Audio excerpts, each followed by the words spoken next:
Қайырлы күн баршаңызға, каналыма қош келдіңіздер. Бүгін біз сіздермен осындай өте дәмді болып шығатын, қамыры жұмсақ болып шығатын бәліштер дайындаймыз. Ол үшін біз қамырды айран қосып, қаймақ қосып, тұз, қант, аштығы қосып, жақсылап ашытып аламыз. Описание бөліміне құрамын жазып қоямын.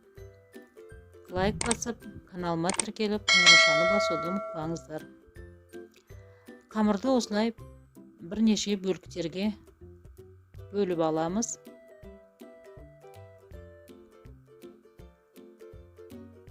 Мен ірілеу қылып жасадым.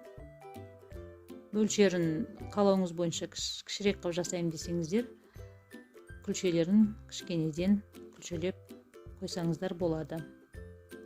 Барлығын осылай күлшелеп, бетін жауып, кішкене көтерілгенін күтеміз. Салмасына мен сәбіз, пияз, сарымсақ қосып, жақсылап қуырып алдым. Өте дәмді болып шығады. Картоптан да жасаймыз. Осылай видеодағыдай үшбұрыштап түйіп, барлығын осылай түйіп аламыз.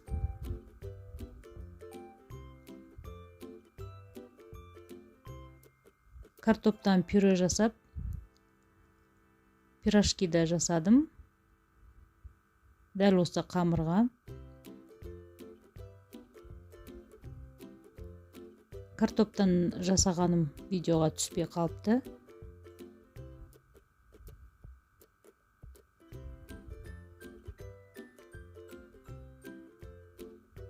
Осылай барлығын түйіп,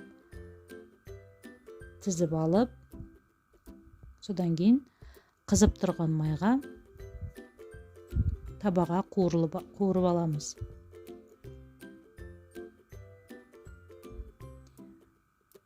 Осылай сәл көтеріледі біраз уақыт тұрғаннан кейін, содан кейін қызып тұрған майға орташа отта жақсылап қуырып аламыз. Өте жақсы көтеріледі.